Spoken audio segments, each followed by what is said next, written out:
Y aquí estamos de vuelta en Las Moscas, no pagan peaje en la 90 Radio, en Radio Río Tercero. Y estamos en una comunicación telefónica y en una nota exclusiva con el doctor Pablo Muñoz Iturrieta, que es tiene un doctorado en filosofía, en varias cosas, él nos va a contar ahora. Pablo Muñoz Iturrieta va a estar hoy en la ciudad de Río Tercero dando una conferencia y él habla de cosas interesantes que tiene que ver con la ideología de género, sobre todo para lo que yo entendí leyendo y escuchando lo que él dice, es la utilización política y económica que hay con lo que tiene que ver con la ideología de género. Pero le vamos a dar la bienvenida. ¿Cómo le va, doctor Pablo Muñoz Iturrieta? Buenas tardes, para mí es una alegría estar aquí en la provincia de Córdoba. Yo acabo de aterrizar desde Buenos Aires y siempre, es una alegría estar en una provincia tan hermosa como Córdoba. Bueno, y ni sabe, Río Tercero espectacular, le va a encantar. Me imagino, mire, no he estado nunca en Río Tercero, así que tengo muchas expectativas. Bueno, me alegro. Ya hay algunas controversias, porque usted es un hombre que genera polémica, doctor. La verdad que no, nunca he generado polémica, salvo en este viaje aquí a Río Tercero. Ah, no me diga. Eso me sorprendió a mí. Uh-huh. Y yo tengo sospecha de que aquellos que han querido generar polémica están tal vez mal informados acerca de mi trabajo y mi carrera profesional en Canadá, en Estados Unidos, sí, y mi tratamiento especialmente de este tema relacionado a la teoría de género y todo lo que va alrededor de eso, digamos. Bien. Cuéntenos un poco, no todo lo que hoy la charla tiene que ver con alguna presentación de un libro, ¿no? En esta charla voy a hablar, parte de la charla va a ser la presentación de mi libro Atrapado en el cuerpo equivocado, sí, pero también voy a contar mi experiencia en un país como Canadá, un país donde todas estas leyes relacionadas a la educación sexual y las leyes relacionadas a la identidad de género y demás han sido implementadas hace décadas ya, por lo tanto estamos viendo hoy en día los resultados de todo esto. ¿Qué resultados está dando? Yo simplemente voy a compartir de una manera objetiva, sin dar una visión, por así decir, parcial, simplemente una visión objetiva de la experiencia de Canadá y por lo tanto qué repercusiones eso puede tener en la Argentina ahora que se está dando de manera tan fuerte, ¿no es cierto?, todo el hecho de la implementación de la educación sexual en las escuelas, especialmente la cuestión del género dentro de la educación sexual y demás. Compartir esa experiencia, ¿no? Y por otro lado, en la conferencia voy a ahondar de un tema también que está de moda hoy en día. Muchas veces se dice que ser varón, ser mujer es una construcción cultural, es como un invento, son nociones inventadas que se han aplicado al ser humano por siglos y eso ha quedado, pero sin embargo nos tenemos que liberar de esa concepción de que somos hombres y mujeres. Entonces yo voy a hablar sobre ese postulado, ¿somos en realidad hombres y mujeres o es una construcción cultural? Pero lo voy a analizar desde muchísimas ciencias que tienen que ver con el estudio de la persona humana para ver, que uno saque conclusiones si realmente somos seres humanos, si somos hombres o mujeres. Bien. O es una invención cultural que se ha impuesto. Esto está bueno porque usted, convengamos, tiene un doctorado en filosofía política, que es una carrera interesante. Sí, es una carrera interesante y es una carrera muy larga. Para terminar esa carrera uno tiene que cursar en la universidad, estamos hablando de unos 12 o 13 años. Y esto, este camino a mí me llevó, después de la secundaria, a estudiar en Estados Unidos. Mientras estaba cursando toda la carrera de filosofía política, tomé un descanso, no para dejar de estudiar, sino para hacer estudios de posgrado en psicología. También yo tengo un máster en psicología. Y luego me especialicé en el doctorado en filosofía política y legal, todo relacionado a los convenios internacionales, todos los tratados de derechos humanos y demás.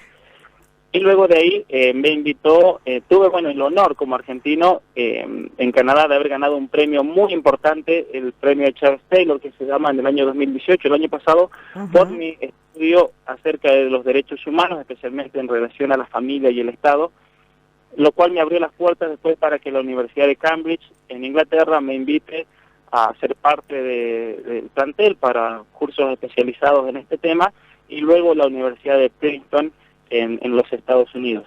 Y para mí eso es un honor porque exactamente el año pasado estas dos universidades salieron número 1 y 2 en el ranking mundial de universidades. Entonces para mí, bueno, como argentino es un orgullo también estar representando a mi país en ese nivel. Bien. Mire, yo hay cosas, he estado leyendo, yo le cuento, porque usted no nos conocemos, digamos. Yo tengo una trayectoria aquí que tiene mucho que ver con militar por las libertades civiles de la gente en líneas generales.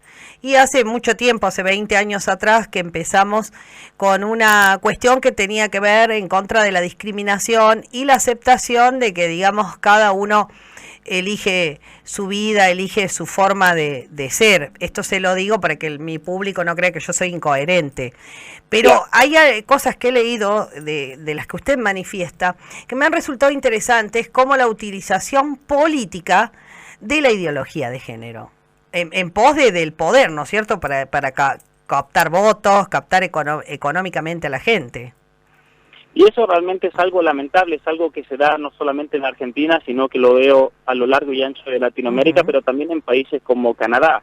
En Canadá se dio una vuelta, por así decir, del pensamiento marxista, el cual clásicamente el marxismo hablaba de la lucha de clases, la lucha del proletariado contra la burguesía, pero cuando el marxismo se quiere implementar en Canadá, resulta que no había una lucha de clases, no existía una división entre burgueses y proletarios, porque ya toda la gente trabaja, toda la gente se esfuerza, y la gente, más allá de las dificultades económicas, la vida y demás, pero la gente gana mayoritariamente bien como para poder sobrevivir, o sea, es toda una clase media. Bien. Entonces, el marxismo se quiere implementar en un país como Canadá, en una sociedad así, tiene que encontrar una nueva lucha de clases, y es ahí cuando ellos inventan la lucha de clases sexuales, el hombre que está mujer, o la cuestión de los géneros, la comunidad heterosexual, por así decir, la familia que oprime a las personas homosexuales, lesbianas, transexuales y demás. Bien. Pero eso también es algo ficticio en Canadá, porque en Canadá una persona que tenga conducta homosexual o lesbiana o transexual puede hacer lo que quiera y nadie lo va a molestar, como decía usted, tiene la persona esa libertad de su vida, lo que quiera, y nadie le va a imponer una visión distinta. Por eso esa lucha, por así decir, era una lucha falsa, no existía una supuesta oposición, pero los gobiernos, para sacar tajada política, comenzaron a usar a estas personas como un caballito de batalla, y esa lucha de clases se fue expandiendo desde países como Canadá y Estados Unidos e Inglaterra a Latinoamérica. Por eso es común ver en Colombia, por ejemplo. Tenemos un caso particular. En Colombia, las FARC, cuando hacen el tratado de paz con el gobierno colombiano, ellos ponen como condición para dejar las armas el reivindicar la lucha ya no de clases, sino la lucha por las diversidades sexuales, es decir, comienzan a usar políticamente a personas transexuales, homosexuales y lesbianas, representándolas sin que esta gente les haya pedido a ellos que los representen. Ahí está el tema interesante también en esta lucha por el uso de la persona. Mire, porque yo he transitado, digamos, de alguna manera, yo creo la lucha, no sé si es la lucha, porque me parece que acá en la Argentina pasa lo mismo. No sé si se pusieron todos de acuerdo para luchar o empezaron los grupos políticos a luchar con los derechos de otros, ¿no es cierto? Pero bueno, eso lo discutiremos hoy en el anfiteatro, cuando en el auditorio de la cooperativa, cuando lo veamos a usted y lo escuchemos. Pero sí, lo que yo he notado es que si tuviésemos una verdadera evolución como personas, como humanos, no tendría que ser una carta de presentación la sexualidad. Es decir, yo no tengo por qué preguntarle a usted si usted es hetero o es homo, ni usted a mí. Claro, obviamente, porque en definitiva aquí estamos hablando de conductas, de conductas de la persona, pero la persona humana es algo mucho más profundo que la sexualidad sola.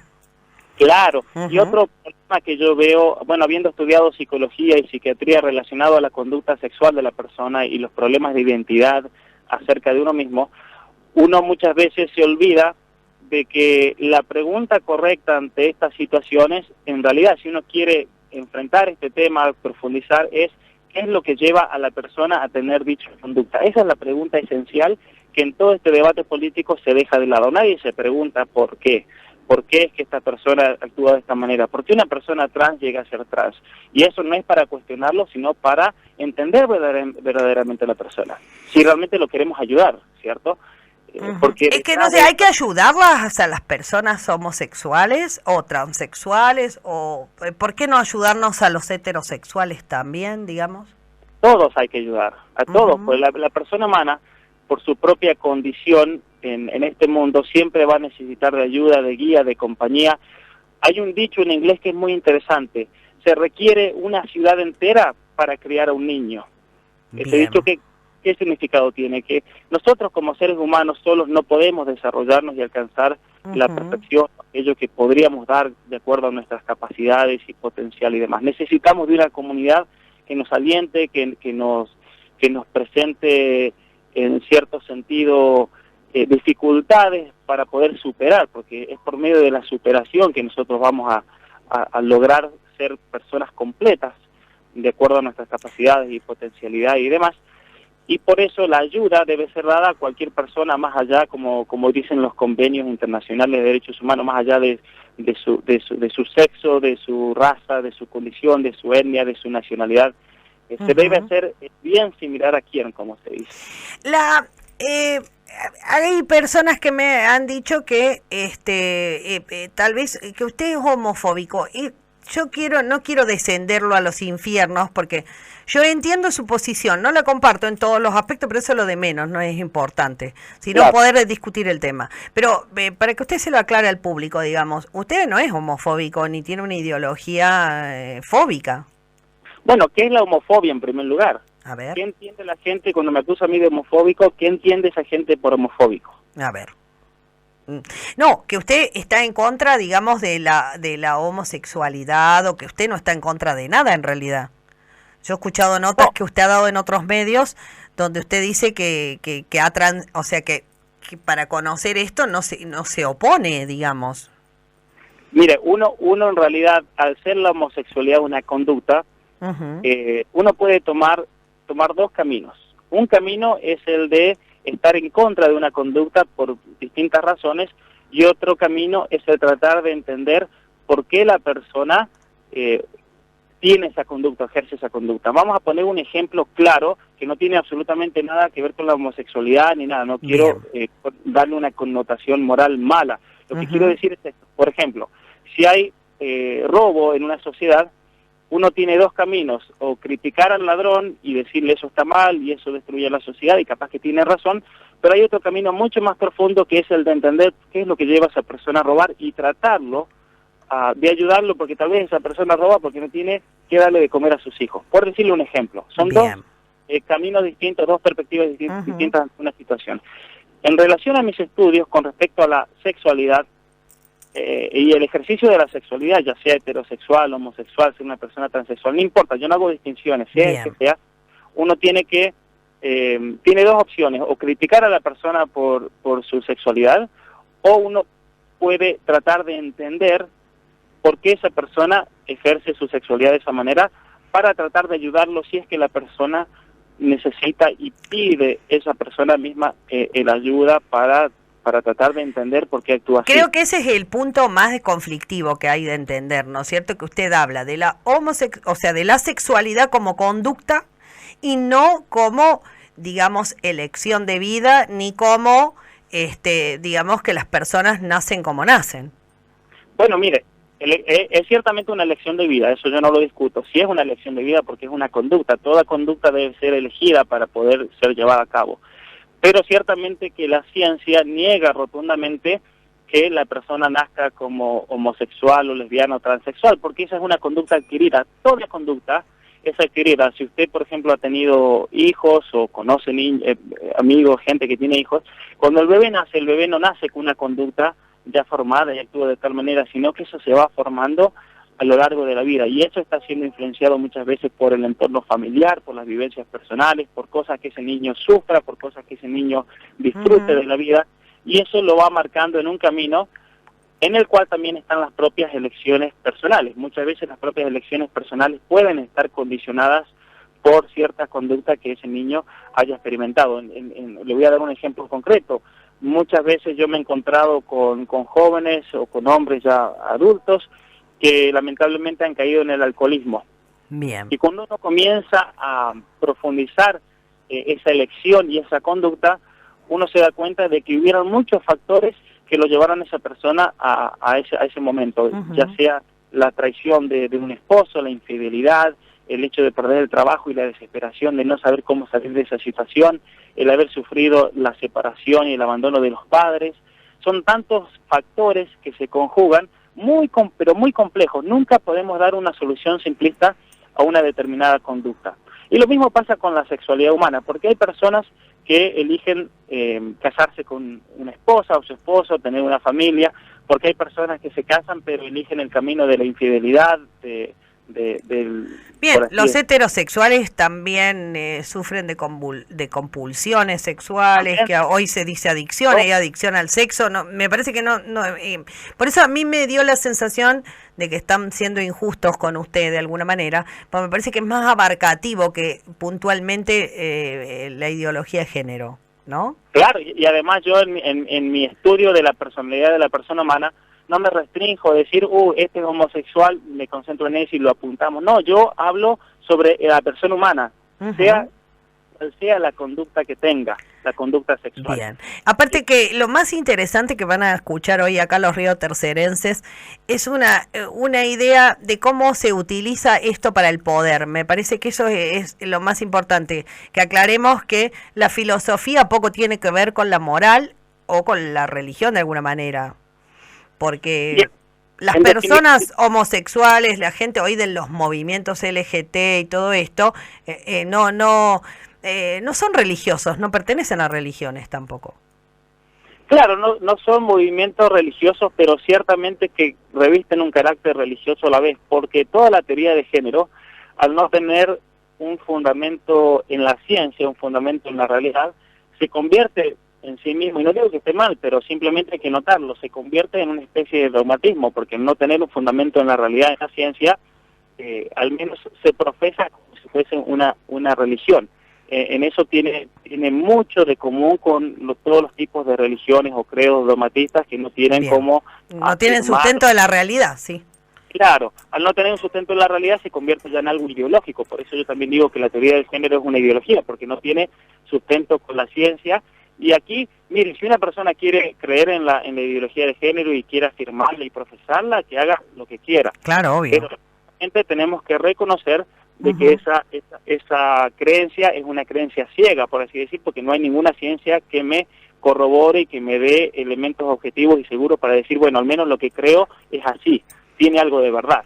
Bien, me encanta conversar con usted, yo sé que está en el aeropuerto llegando, hablando con una mujer desconocida, en fin, le agradezco su generosidad, pero cuénteme un poco de usted, ¿dónde nació usted? ¿Cómo es su vida? ¿Cuántos años tiene? Yo nací aquí en la República Argentina, en la provincia de San Juan, y me crié en un pueblo enclavado en medio de la cordillera de los Andes, muy cerca del límite con Chile. De hecho, la zona donde yo vivo se considera área de frontera. Sí. La vida me llevó por distintos caminos porque yo vivía en un lugar en la montaña, solamente teníamos formación hasta 7º grado, después para la secundaria uno tenía que tomar una decisión, el pueblo o tener que quedarse en el pueblo, pero sin esa posibilidad muchas veces de formarse y crecer y demás. Y yo siempre desde niño tenía ese deseo de estudiar, de formarme, de conocer, de ir a otros países. A mi pueblo llegaban muchísimos extranjeros que venían a la montaña. Entonces en mi casa se hospedaban gente de Alemania, de Estados Unidos, de Italia, muchos italianos. Mucha diversidad. Diversidad, eso me llevó también a ser una persona abierta con cualquier persona de cualquier raza. Usted sabe que tenemos historias parecidas. Yo nací en una ciudad, también en la última ciudad de la parte continental de la Argentina, pero para el lado del sur.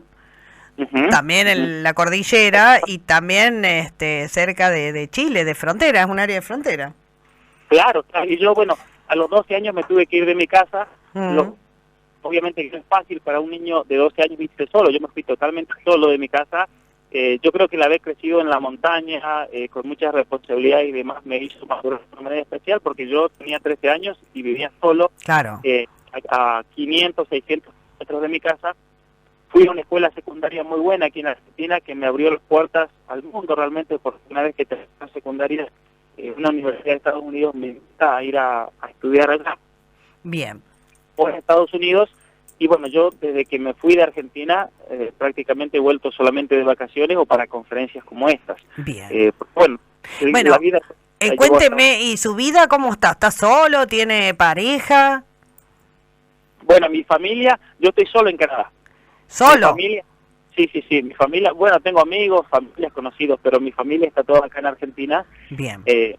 Y yo, bueno, en Canadá, como le decía, me dedico a la investigación, al estudio, tuve la oportunidad también de ir a Inglaterra, estar en Estados Unidos por 9 años, en Canadá llevo 6, estuve en Alemania también una época en la Universidad de Bonn, que me invitaron para hacer investigación y presentar trabajos y demás. Y bueno, y en los últimos meses me han llegado invitaciones de toda Latinoamérica, realmente para dar presentaciones, cursos, muchas asociaciones científicas que me invitan, muchas universidades, muchas de especialmente Canadá, que me llaman, también de Latinoamérica, aquí en Argentina, en Tucumán y en Buenos Aires, he estado en varias universidades, en Salta, también en la Universidad Nacional de Salta.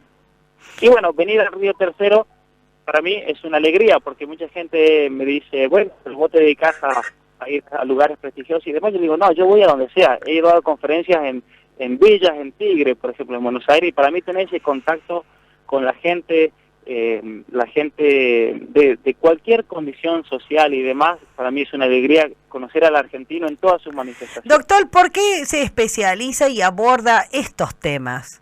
Ideología de género, su libro Atrapado en el cuerpo, ¿cómo se llama, perdón? Claro, que Atrapado en el cuerpo equivocado. Claro. ¿Por qué estos temas? ¿Qué le fascina de esta temática, digamos? Viviendo en Estados Unidos y en Canadá me di cuenta que era muy necesario realmente, si uno quería ayudar, mi intención siempre fue ayudar a la persona, y si uno quería ayudar a la persona, había una necesidad muy grande en ese momento en Estados Unidos y en Canadá de profundizar toda esa temática, lo cual me llevó a especializarme en psicología en estos temas, estudiar filosofía política, y llegó un momento de tanto dar conferencias, dejar los estudios que hice y demás, que muchos doctores, especialmente psiquiatras, muchos psicólogos, abogados también y distintos profesionales, me pidieron que por favor todo ese conocimiento que tenía lo ponga por escrito en un libro. Aquí en Argentina muchos especialistas me decían, mira Pablo, en Argentina no hay un estudio tan profundo como lo que hacen en las conferencias en español. Escribí por favor ese libro en español. Así que bueno, yo lo escribí, mire, con la intención de comunicar este conocimiento con profesionales, con universidades, para cursos y demás. Nunca me imaginé que iba a ser un libro que iba a tener una repercusión tan positiva entre la gente, por así decir, no de nivel académico, sino ya más bien de gente común y corriente, que encontró el libro fascinante. Me escriben chicos a mí de 13, de 14 años de secundaria que leen el libro y me dicen, me lo comí en una semana, listo. Y las mamás me dicen, mi hijo nunca lee y te agarró tu libro, no lo pudo soltar hasta que lo terminó. Así que para mí eso es una satisfacción y una alegría muy grande el poder brindar luz en un debate que es tan difícil a veces de comprender. Y en la Argentina son todos estos debates demasiado controvertidos. Es como hablar de aborto, no logramos legalización, hablar de legalización de drogas, etcétera, etcétera, digamos. No logramos elevar la discusión, ¿me entiende, doctor? Es decir, no ofendernos, sino y elevarnos por sobre lo personal, o como dijo usted, de las creencias dogmáticas, y discutirlos en un sentido de calidad de vida o de calidad de sociedad, que usted también nombró muy acertadamente, me parece a mí, cómo la sociedad va generando lo que somos, ¿no? Ciertamente, y en muchos debates que son muy importantes para nuestra sociedad, lamentablemente a veces aquellos interlocutores que debaten se dejan llevar por sus emociones, por sus pasiones, y eso desde el punto de vista de la psicología es peligroso, porque cuando uno se deja llevar por su pasión, por su emoción del momento, hace que eso naturalmente se activen estructuras cerebrales, las cuales bloqueamos la posibilidad de poder razonar, y especialmente razonar con tranquilidad y poder brindar argumentos que sean certeros, que sean lógicos, que tengan sentido realmente, porque solamente de esa forma es que vamos a poder hablar y al menos discutir sobre el aborto. Ha habido discusión, porque han habido partes que ni siquiera están abiertas a ofrecer argumentos, ni siquiera argumentos. Claro. ¿Sí? Y eso es lamentable cuando uno va a una discusión sobre un tema. Que discutir no significa gritarse y pelear, Discutir No. significa lo que estamos haciendo usted y yo, por ejemplo, es hermoso esto, porque estamos hablando, debatiendo, y podemos dialogar de una manera pacífica, tranquila, que realmente construye, a mí me construye, la construye a usted, el poder elaborar todos estos argumentos. Pero cuando uno va a una discusión o a un debate sobre un tema y la otra parte no tiene argumentos, muchas veces lo que uno escucha son gritos, insultos, sí. o homofóbico, como me decían a mí, es homofóbico. Porque si la persona le dice al otro homofóbico, esa persona se cree que está librada entonces de argumentar. Porque claro, ¿para qué vamos a argumentar si es un homofóbico? O te llaman nazi o facho, o las Mire, palabras. lo que pasa es que cuando uno habla de la libertad, que es un poco a lo que a mí me motiva en mi vida, digamos, la libertad es libre, me decía mi papá. Eso implica mucha responsabilidad y además implica eso que usted dice, el conocimiento de por qué quiero y puedo o no hacer determinada cosa. Y usted me hizo acordar con esto de los argumentos a una frase que en alguna vez leí en algún libro, que había dos filósofos discutiendo y uno le tira una copa de vino al otro en la cara y le pega con el guante, retándolo a un duelo. Entonces el otro se limpia la cara y le dice, mejore sus argumentos. O sea, Claro. no pierde el control, mejor el argumento de lo que estamos discutiendo. Me parece que vamos por ese lado y me parece también en prima fase, doctor, que es muy injusto repudiar algo sin haberlo escuchado antes. Bueno, eso también los deja muy mal a aquellos que repudian. A mí me daría una vergüenza tremenda si yo la hubiese repudiado a usted, que quería hacer una entrevista conmigo, y hubiera dicho que usted es una homofóbica porque usted no acepta el hombre y demás. Bien. Y resulta que usted es una persona hermosa realmente para hablar, una alegría contactarme. Y soy feminista, doctor, yo, pero ¿qué quiere que le diga?